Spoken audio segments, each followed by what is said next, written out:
केंद्र सरकार कह रही है कि किसानों को कानूनों का फायदा समझ नहीं आता। तो केंद्र सरकार ने अपने सारे बड़े दिग्गज नेता, जितने बड़े बड़े इनके नेता हैं, उनको उतारा है कि समझाओ, और वो समझा रहे हैं। आज योगी आदित्यनाथ जी, जो भारतीय जनता पार्टी के बहुत बड़े नेता हैं, उत्तर प्रदेश के मुख्यमंत्री हैं, वो टीवी में आ रहा था, शायद बरेली में 20,000 किसानों की रैली उन्होंने की। उनको कहा गया भाई इन तीनों बिलों के फायदे समझाओ, तो फायदे समझाने लगे वो। मैं सुन रहा था उनका भाषण। तुम्हारी जमीन नहीं जाएगी, ये फायदा है क्या? वो तो थी अभी तक, अब जाएगी नहीं, मतलब ये क्या फायदा है? तुम्हारी मंडी बंद नहीं होगी, ये फायदा है क्या?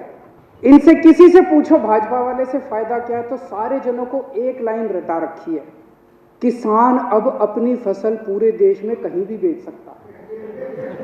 यही कहते हैं ना ये। आज धान का एमएसपी 1868 है।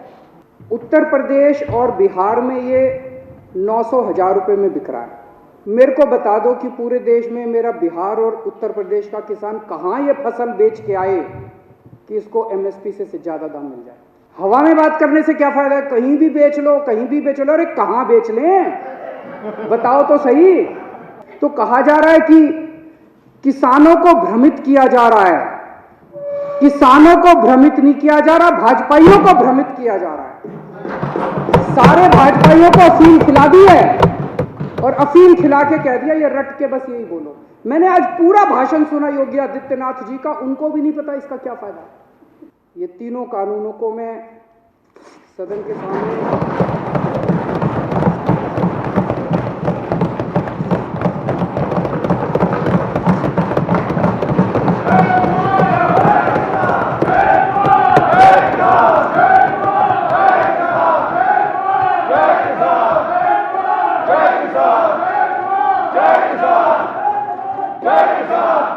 आज जब मेरे देश का किसान सड़कों के ऊपर 2 डिग्री टेम्परेचर के अंदर सड़कों पे सो रहा है और वो तकलीफ में है, तो मैं अपने देश के किसान और अपने देश के जवान के साथ गद्दारी नहीं कर सकता। मैं भी पहले इस देश का नागरिक हूँ, मुख्यमंत्री बाद में हूँ।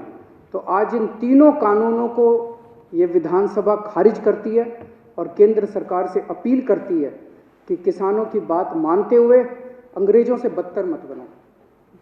अंग्रेजों ने 9 महीने में कानून वापस ले लिए थे, आप कम से कम आज़ादी की इतनी तो इज्जत रख लो कि 20 दिन के बाद अब इन कानूनों को वापस ले लो।